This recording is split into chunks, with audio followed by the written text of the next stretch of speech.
Jubilee Hills seat గెలిచిన కాబట్టి నాకు సీటు కేసరి లేదు అని రేవంత్ అనుకుంటున్నట్టు విశ్వసనీయ వర్గాల సమాచారం. అని తెలుగు మీడియా, దొంగ మీడియా ఉంది కదా, Telugu media, electronic media, Andhra media, yellow media, ఈ ఎల్లో మీడియా మోస్తుంది.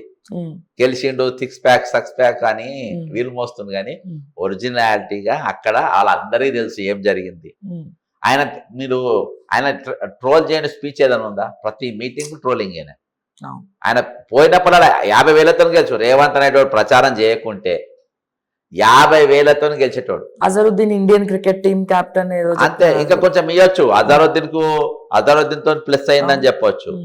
ఉజ్మా షాకిర్ అని ఒక ఆమె వాళ్ళ ఈ మైనార్టీ మొత్తం కూర్చొని ఖచ్చితంగా మనం ఓట్లు దీనికి వేసుకోవాలి, లేకుంటే బీఆర్ఎస్ బీజేపీ పొత్తులో పోతాయని లోపల చెప్పుకొని వాళ్ళందరూ కూడా తీసుకుపోయి మైనార్టీ ఓట్లు పర్ఫెక్ట్ గా పడ్డాయి. ఇంత పోకుండా ప్రతి ఇంటికి ఆటో పోయి తీసుకుపోయి వాళ్ళు లోపించుకునే పరిస్థితి పడ్డది.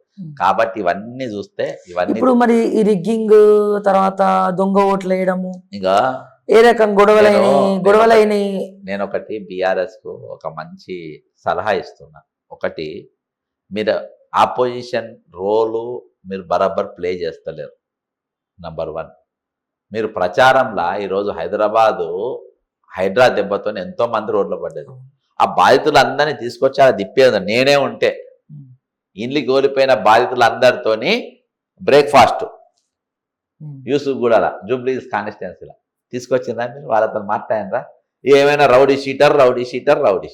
అరే ఓటుకు నోటు దొంగ చీఫ్ మినిస్టర్ అయితే దిక్కులేదురా అయ్యా, రౌడీ షీటర్ ఎవడు కానిండు? కరెక్ట్. రేవంత్ రెడ్డి అంటే 84 కేసులు ఉన్నాయా? 89 కేసులు ముఖ్యమంత్రి అయిండు. అర్థమైందా? దానికి మించి మీరు ఏం బిక్తానము? అర్థమైందా? కాబట్టి మీరు దాంతో సక్సెస్ కారు. సక్సెస్ వీళ్ళ ఫెయిలియర్స్ ను పెద్దగా చూపించడంలో మీరు విఫలమైనరు. రిగ్గింగ్ అనేది కూడా వాళ్ళకు ప్రచారం పెట్టుకున్నారు. రిగ్గింగ్ అయింది. రిగ్గింగ్ అంటే ఏం తెలుసు? ఇట్లా చూసి ఇట్లా గుద్ది ఎందుకంటే నేను బ్యాలెట్ పేపర్ ఉన్నప్పుడు పోలింగ్ ఏజెంట్. రిగ్గింగ్ ఎట్లయితుందో నేను చెప్తా. పైన ఒక సంతకం ఉంటుంది, అది టిక్ పెడతారు, ఫోల్డ్ చేయాలని వేయాలి, అంతే ఈజీగా అయిపోతుంది. నీకు డిజిటల్ రిగ్గింగ్ ఒక్క ఓటు పడాలంటే 3 నిమిషాలు పడుతుంది. 3 minutes. అదే 3 minutes దొంగ ఓటును కరెక్ట్ చేసుకొని వేయాలంటే అయితే రిగ్గింగ్ అయింది. ఎట్లయితే చెప్పన్నా?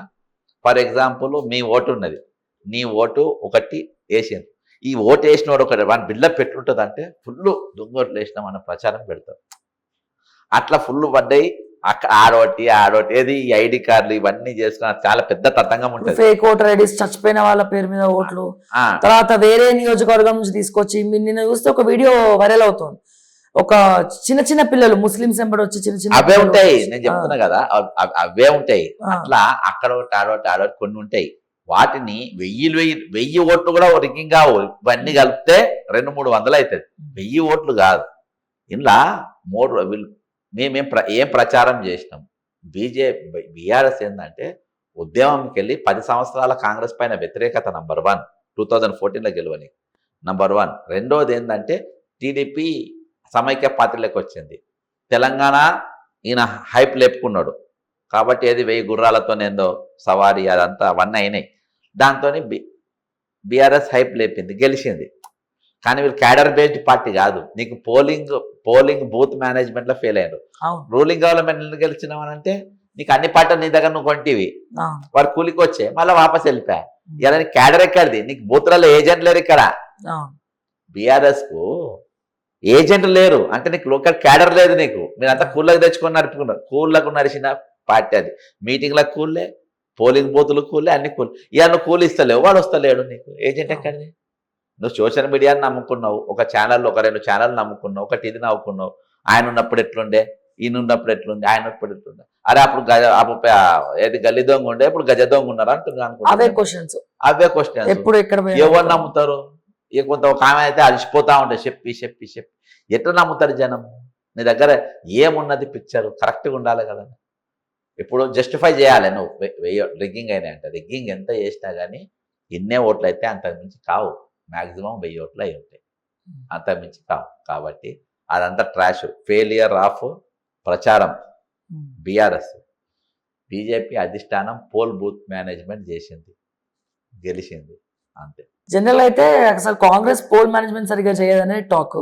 ఇక్కడ సీన్ రివర్స్ అయిపోయింది. పూర్తిగా మీనాక్షి నటరాజన్ మీనాక్షి నటరాజన్. కానీ ఎక్కడ ప్రచారంలో మీనాక్షి నటరాజన్ గారు ఎక్కడ కనబడలేదు. ఆమె డ్యూటీ చేసుకుంటున్నది కదా.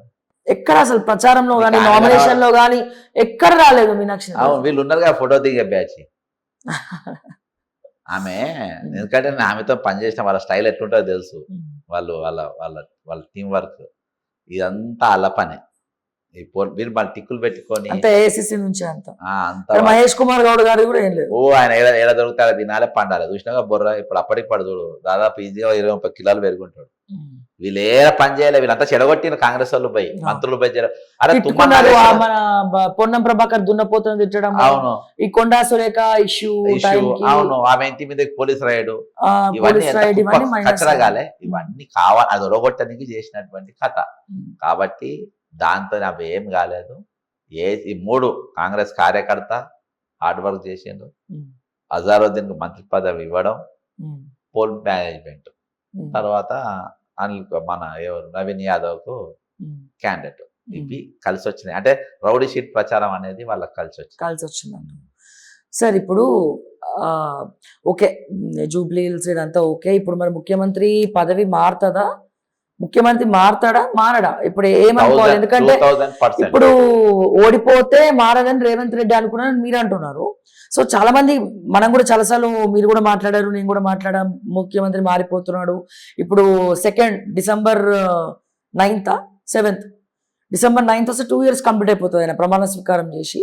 సో అప్పటికి మారిపోతుంది. మరి ఎవరు నెక్స్ట్ ముఖ్యమంత్రి ఎవరు? అసలు కాంగ్రెస్ లా ఏ మంత్రులు చూసినా అందరూ చిల్లర వ్యవహారాల్లో ఉన్నట్టే అనిపిస్తుంది, అంటే నాకే వ్యక్తిగతంగా. ఎవరున్నారు ఇంకా ముఖ్యమంత్రి? ఇప్పుడు ఈయనంత చిల్లరగా అయితే లేడు కదా. ఇప్పుడు పొన్నం అని ఉన్నాడు, వాళ్ళకు దున్నపోతాను తిట్టుకోవడము. ఎందుకు ఇస్తాడు? ఉన్న మంత్రి పదవి బిక్తాడు కావచ్చు. పొన్నంది ఉన్న మంత్రి తీస్తారు కావచ్చు.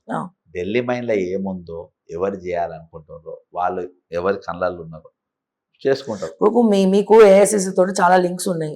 ఓకే, మీకు తెలిసే ఉంటది ఎవరిని చేద్దాం అనుకుంటున్నారో మీకు తెలిసే ఉంటది. సో ఎవరిని చేస్తే బాగుంటది అనుకుంటున్నారు? పోనీ అది చెప్పండి. ఇప్పుడు 2 years తర్వాత రేవంత్ రెడ్డి ఇప్పుడు ప్రమాణ స్వీకారమైన ఇప్పుడు ఎట్లైనా ఎలక్షన్స్ మాట్లాడుతాం కాబట్టి బీహార్ ఎలక్షన్స్ పోయి వచ్చినాక నేను దాన్ని కొంచెం తెంపుతా. ఓకే,